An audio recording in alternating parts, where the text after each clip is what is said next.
할렐루야. 오늘도 수요 기도에 참여한 여러분 환영하며 축복합니다. 오늘도 말씀 속에 기도의 제목을 찾아 간절한 마음으로 부르짖어 기도할 때 기도에 응답하시는 살아계신 주님을 만나는 은혜가 있기를 주님의 이름으로 축원합니다. 오늘은 열왕기하 15장 8절로 31절의 말씀으로 무너지는 시대 흔들리지 않는 나라라는 제목으로 함께 은혜를 나누고자 합니다. 북이스라엘의 최전성기였던 여로보암 2세 시기에 그 전무후무한 경제적, 군사적 번영의 시기가 끝나자마자 북이스라엘은 마치 둑이 무너진 것처럼 급격히 무너지기 시작합니다. 오늘 본문에는 무려 북이스라엘의 5명의 왕, 스가랴, 살룸, 므나헴, 브가히야, 베가 왕이 등장합니다. 이들 중 대다수는 반역에 의해 최후를 맞이했습니다. 그리고 짧게는 한 달, 길게는 몇 년이라는 그 짧은 통치 기간 속에 남은 것은 피비린내 나는 권력 투쟁과 외세의 압박뿐이었습니다. 왜 이토록 찬란했던 제국이 허무하게 무너지고 있는 것일까요? 단순히 정치적인 역량이 부족해서일까요? 아니면 국방력이 약해서일까요? 성경은 그 원인을 하나님과의 관계 단절에서 찾고 있습니다. 우선 북이스라엘이 무너지는 그 첫 번째 원인은 하나님을 배제한 채 인간적인 수단으로 위기를 돌파하려 했던 인간의 조급함에 있습니다. 본문의 왕들을 보면 스가랴를 죽이고 왕이 된 살룸은 한 달 만에 므나헴에게 살해당하죠. 적어도 남유다에서 일어난 반역은 우상숭배의 죄를 범하는 왕에 대해서 하나님의 신앙을 회복하고 말씀을 회복하기 위한 반역이었어요. 그리고 그 반역의 순수성을 증명하기 위해 새로운 왕조를 만들지 않고 자신이 죽인 왕의 아들을 다시 왕으로 앉혀서 결국 자신들도 그에게 복수를 당하죠. 반면에 북이스라엘의 반역은 어떻습니까? 반역이 거듭될수록 하나님의 신앙을 회복하려는 의지는 없습니다. 그저 자신이 왕이 되고자 하는 탐욕과 권력 지향적인 욕망으로 반역에 임했던 것이죠. 그러니 반역이 일어날 때마다 계속해서 새로운 왕조가 세워진 것입니다. 이 시기에 북이스라엘에서 활약했던 선지자는 호세아 선지자인데요. 호세아 8장 4절에 보면 이렇게 기록합니다. 그들이 왕들을 세웠으나 내게서 난 것이 아니며 그들이 지도자들을 세웠으나 내가 모르는 바이며 그들이 또 은금으로 자기를 위하여 우상을 만들었나니 결국은 파괴되고 말리라 그랬습니다. 하나님이 허락하신 왕이 아니었다는 거죠. 하나님이 모르는 지도자들이었다는 겁니다. 그렇다면 결국 탐욕과 권력의 쟁취라는 인간적인 욕망에 의해 반역을 일으켰다는 뜻이지요. 이들은 왕이 되기 위해 반역을 행하는 과정에서 얼마나 잔인하게 사람들을 죽였는지 모릅니다. 오늘 16절에 보시면 그때의 므나헴이 디르사에서 와서 딥사와 그 가운데 있는 모든 사람과 그 사방을 쳤으니 이는 그들이 성문을 열지 아니하였음이라. 그러므로 그들이 그곳을 치고 그 가운데에 아이벤 분열을 갈랐더라. 반역을 일으켰을 때 자신을 도와주지 않았다는 이유로 몇몇 성읍은 잔인하게 사람들을 죽였는데 아이벤 여인까지 배를 갈라 죽였다는 것이죠. 이렇게 악하게 나라를 얻었으니 하나님 뜻대로 그 나라 다스렸겠습니까? 은금으로 우상을 만들어 우상을 숭배하고 백성들을 수탈하여 자신의 배를 불리고 외세에 굴복해서 자신의 정권을 유지하려는 인간적인 방법으로만 그 나라를 다스렸던 것이죠. 대표적으로 므나헴 왕을 보세요. 그가 반역을 통해 왕이 된 직후 아수르 왕 불이 공격해 들어옵니다. 이때 므나헴은 자신의 왕권을 유지하기 위해 아수르 왕 불에게 은 1,000달란트를 바칠 테니 자신을 이 나라의 왕으로 인정해달라. 그렇게 해서 봉신의 지위를 얻게 되고 그렇게 굴욕적으로 봉신의 지위를 얻은 대가로 조공을 1,000달란트를 바치기 위해 백성들을 수탈합니다. 19절과 20절에 아수르 왕 불이 와서 그 땅을 치려하매 므나헴이 은 1000달란트를 불에게 주어서 그로 자기를 도와주게 함으로 나라를 자기 손에 굳게 세우고자 하여 그 은을 이스라엘 모든 큰 부자에게서 강탈하여 각 사람에게 은 50세겔씩 내게 하여 아수르 왕에게 주었더니 이에 아수르 왕이 되돌아가 그 땅에 머물지 아니하였더라. 여러분, 이것은 전형적인 인간적인 처세술입니다. 나라가 흔들릴 때 그들이 찾은 것은 기도로 하나님을 찾은 것이 아닙니다. 강대국의 바짓가랑이를 붙잡고 자신의 보좌를 지키기 위해 은금을 동원해서 백성들의 고혈을 짜낸 거죠. 여러분, 이것이 무너지는 시대의 모습인 것입니다. 오늘날 우리 성도들의 삶이 무너지는 이유도 바로 여기에 있습니다. 우리 인생이 위기에 처하고 어려움에 빠지면 가장 먼저 하나님 앞에 엎드리며 기도의 자리로 나와야 하나님을 의지하게 될 텐데 우리는 제일 먼저 뭐 합니까? 전화기 들고 사람을 찾아 헤매죠.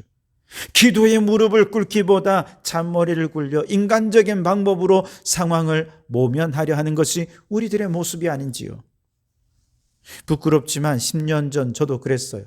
창원 우리 교회에서 어려움이 있을 때 저 역시도 인간적인 방법을 찾으며 잔머리를 굴려보았지만 다 실패했습니다.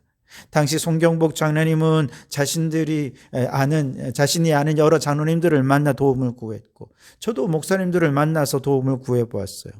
송 장로님은 후에 장로님들의 그 도움이 우리 교회를 설립하는 데 큰 도움이 됐다, 이렇게 평가를 하긴 했지만 저의 판단은 전혀 다릅니다. 사람은 아무 도움이 안 됐어요. 그 어느 때보다 이걸 절실히 깨달았습니다. 또한 당시 대다수 성도들이 목회자를 지지했잖아요. 근데 두 사람의 장로가 있는 당회가 밀어붙여서 목회자를 내보내려 하는 이런 현실의 부당함을 호소하기 위해 총회의 헌법 질의까지 내어보았지만 돌아오는 대답은 당회가 결정하면 성도들의 의견 따위는 중요하지 않다는 것이었습니다. 결국 모든 인간적인 방법이 실패하고 기도밖에 방법이 없었어요. 그렇게 모든 인간적인 방법이 무너지고 기도하며 교회를 개척했을 때 성도교회를 통해 하나님이 행하시는 새 역사를 시작할 수 있게 된 것이죠. 여러분, 우리는 위기가 닥치면 하나님을 찾기보다 은 1000달란트를 줄 대상이 누군가 그것부터 찾지 않습니까? 인맥, 통장의 잔고, 세상적인 처세술이 우리의 아수르 왕이 되어주리라 생각합니다. 그러나 세상의 타협으로 얻은 평안은 반드시 그 대가를 요구할 수밖에 없습니다. 므나헴이 바친 돈은 결국 이스라엘의 국력을 약화시키고 훗날에 아수르에 의해 북이스라엘이 멸망하는 빌미가 되고 마는 것입니다. 우리가 이처럼 세상의 압박 앞에서 비굴한 타협안을 찾고 있는 이유가 뭐겠습니까? 그것은 눈앞에 보이는 권력자, 돈 있는 자, 힘 있는 자가 하나님보다 더 커 보이기 때문에 그렇습니다. 그러나 생각해 보십시오. 사람의 비위를 맞추면 당장의 위기는 넘어갈 수는 있을지 모르지만 생명의 주관자 되신 하나님의 뜻을 거스르면 영원한 가치를 잃어버리게 됩니다. 그래서 마태복음 10장 28절에는 몸은 죽여도 영혼은 능히 죽이지 못하는 자들을 두려워하지 말고 오직 몸과 영혼을 능히 지옥에 멸할 수 있는 이를 두려워하라. 주님께서 그렇게 말씀하셨습니다. 그러므로 여러분, 세상이 실패와 절망으로 압박해 올 때 지금 이 상황의 진짜 주인이 누구인지 여러분 스스로에게 질문해 보시기 바랍니다. 세상의 요구보다 하나님이 나를 어떻게 평가하실까를 더 무겁게 여기는 거룩한 두려움으로 아무리 힘들어도 세상을 의지하지 말고 하나님을 의지하고 하나님의 방법으로 위기를 극복해가는 우리 성도들이 되실 수 있기를 바랍니다. 두 번째로, 북이스라엘이 탄생한 이래로 모든 왕들에게서 그리고 오늘 본문에서도 반복적으로 등장하는 비극적인 문구가 있습니다. 이것이 북이스라엘이 무너진 요인이 되는데요. 9절, 18절, 24절, 28절 다 똑같아요. 여호와 보시기에 악을 행하여 이스라엘로 범죄하게 한 느밧의 아들 여로보암의 죄에서 떠나지 아니한지라 그랬습니다. 스가랴에서 베가에 이르기까지 왕조가 바뀌고 반역이 일어나 피가 강물이 이루어도 그들이 끝까지 포기하지 않았던 길이 여로보암의 길이었습니다. 여러분, 여로보암의 길이 무엇입니까? 그것은 하나님을 섬긴다 말은 하면서도 실제로는 자신의 편의와 정치적인 목적을 위해 금송아지를 세우는 것이었습니다. 종교 혼합주의죠. 그들은 하나님을 믿지 않은 게 아닙니다. 분명히 하나님을 믿었어요. 하지만 내 입에 맞는 하나님만 믿었던 거죠. 죄의 뿌리가 이렇게 깊었습니다. 환경이 바뀌고 사람이 바뀌어도 하나님과의 근본적인 관계가 회복되지 않으니 이 죄의 관성이 이 나라를 결국 파멸로 이끌게 되더라는 것입니다. 이처럼 어제 지은 죄를 당연한 듯 오늘 반복하면서 무감격해지는 것, 이것을 죄의 관성이라 이렇게 표현하죠.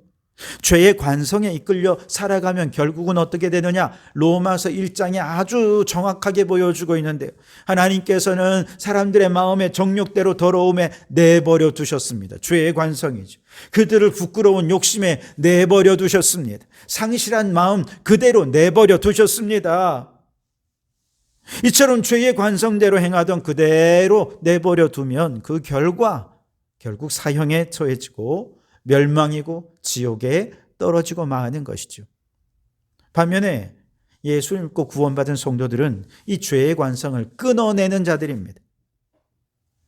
본문의 왕들은 권력을 잡는 데만 혈안이 되었지 하나님 앞에서 자신을 개혁해서 하나님의 뜻대로 죄의 관성을 끊어버리고 거룩함을 회복하는 데는 무관심했습니다.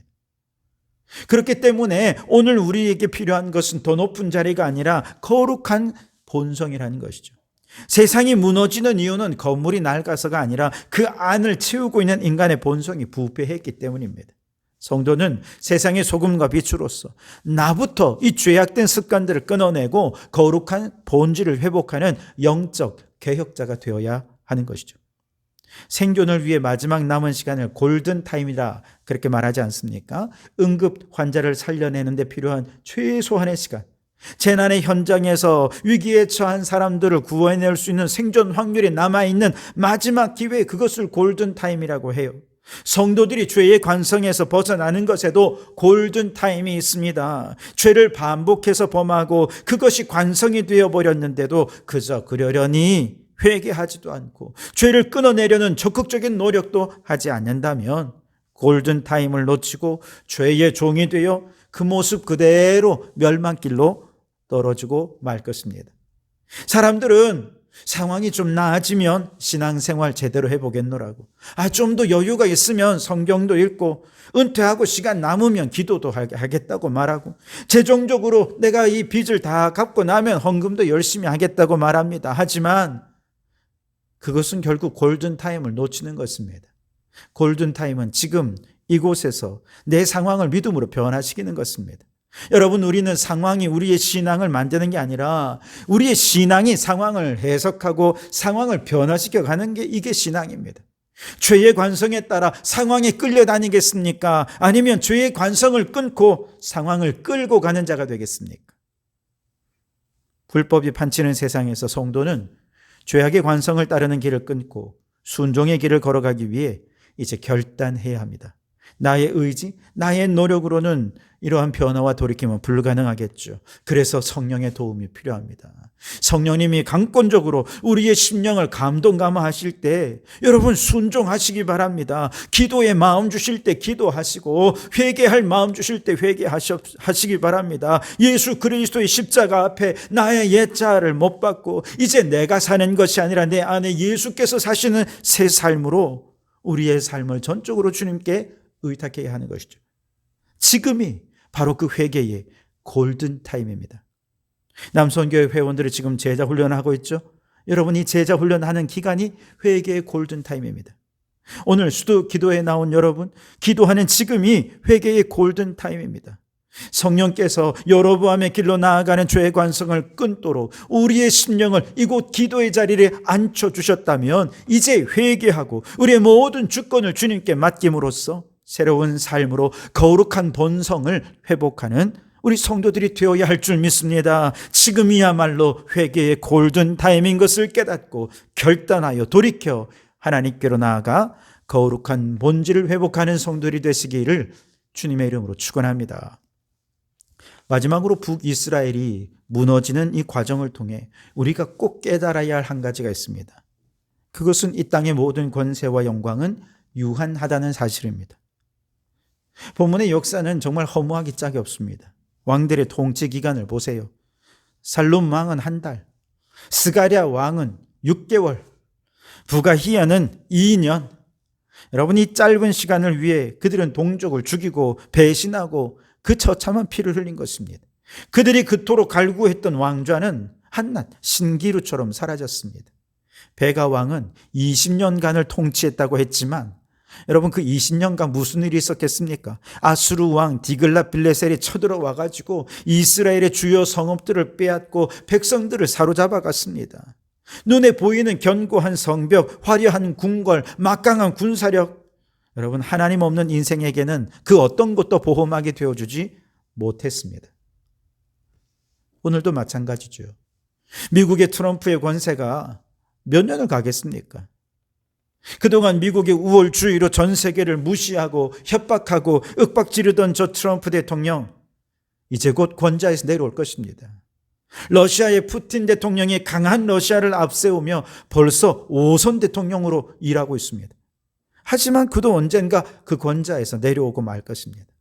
북한의 김정은은 말할 것도 없습니다. 자신이 붙잡고 있는 권세가 영원할 것 같아도 영원한 권력은 없습니다. 역사가 증명하잖아요. 페르시아 제국이 무너졌습니다. 로마 제국도 그렇게 힘으로 세운 모든 제국들은 다 무너지고 말았습니다. 여러분, 이것을 안다면 권력자들은 만왕의 왕이요 심판자가 되시는 하나님 앞에 겸손해야 할 것입니다. 어제 제가 순천 에코포럼에 갔다 왔거든요. 이 지방에서 열리는 생태 포럼인데다 최강선 목사님이 코디네이터가 되어 순천의 여러 교회와 지역사회와 함께 진행하는 행사이기에 매우 뜻깊은 행사였습니다. 3명의 강사가 강의를 했는데 이 두 번째 강사였던 이분이 지금 전 세계에 우경화되는 것, 특히 10대들이 우경화된다라고 하면서 이 다음 세대가 안티 에코 세대가 되고 있음을 우려한다 하는 내용으로 강연을 했습니다. 강연이 끝나고 어떤 분이 그런 10대들과 우리 부모들이 어떻게 대화를 나눌 수 있을까요? 좋은 방법이 있습니까? 질의응답 시간에 그런 질문을 했어요. 그랬더니 그분은 한마디로 대답했습니다. 불가능하다. 안 된다는 것입니다. 그러면서 자기 얘기를 하는 거예요. 자기는 아버지가 돌아가실 때까지 아버지를 너무 싫어했다는 거예요. 관계가 나빠서 싫어하는 것이 아니라 정치적인 성향이 달라서요. 아버지께서 자기가 맏아들인데 유산을 물려주시는 것도 안 받으려고 할 정도로 너무 달랐다는 것입니다. 자기 입장만 서로 강요했다는 것이죠. 그런데 이제 그 자녀가 다시 우경화되고 있으니 아버지와 자녀 세대가 서로 대화가 되겠습니까?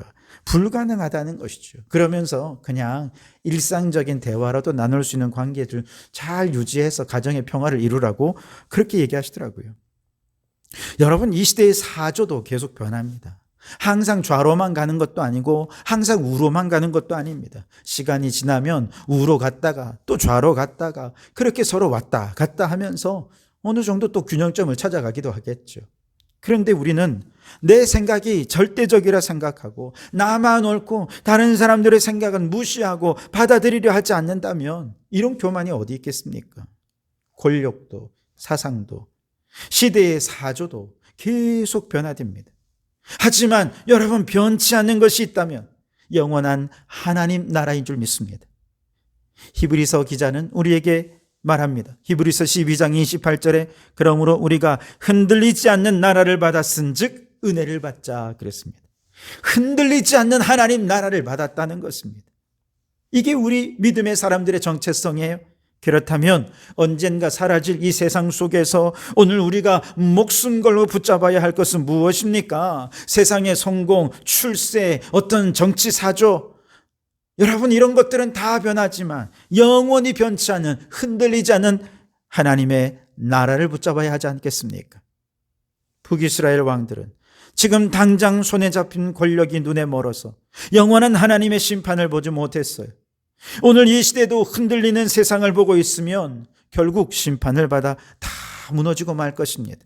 그러나 하나님께서 다스리는 나라, 십자가의 보혈로 우리에게 허락해 주신 그 나라는 결코 흔들리지 않는 영원한 나라인 줄 믿습니다. 눈앞에 보이는 세상의 가치관이 무너지고 정의가 사라지는 현실 속에서도 우리가 절망하지 않을 수 있는 이유는 마지막 날에 우리 하나님이 다 모든 것을 바로잡으시고 모든 것이 다 회복되어 하나님 나라를 반드시 이루실 것을 믿기 때문입니다. 그러니 여러분, 무너지는 이 시대를 바라보며 두려워하지 마십시오. 오히려 이 기회를 통해 내 삶의 기초가 어디에 세워져 있는지를 점검하실 수 있기를 바랍니다. 인간적인 수단이 아니라 하나님의 통치를 구하는 여러분 되시기 바랍니다. 반복되는 죄의 관성을 끊고 회개의 골든타임 안에 거룩한 본질을 회복하는 성도들이 되시기 바랍니다. 사라질 세상의 영광이 아니라 영원한 하나님 나라를 소망하실 수 있기를 바랍니다. 그래서 흔들리는 세상 속에서 오직 하나님만을 피난처로 삼고 승리하는 우리 성도들이 되시기를 주님의 이름으로 축원합니다. 기도하겠습니다. 주님, 위기의 순간에 세상의 은 1,000달란트나 사람의 인맥을 의지하지 않고 먼저 기도의 자리에 나아가 역사의 주관자이신 하나님의 도움을 구하는 저희들 되게 해 주시옵소서. 반복적으로 행하는 죄의 관성을 끊고 회개의 골든타임을 놓치지 않게 하시며 삶의 방향을 하나님께로 돌이켜 거룩한 본질을 회복하게 하옵소서. 무너지는 세상 속에서 영원히 세워질 하나님 나라를 소망하게 하시고 흔들리지 않는 하나님 나라의 인생의 가치를 투자하는 저희들이 되게 해 주시옵소서. 예수님 이름으로 기도하옵나이다. 아멘.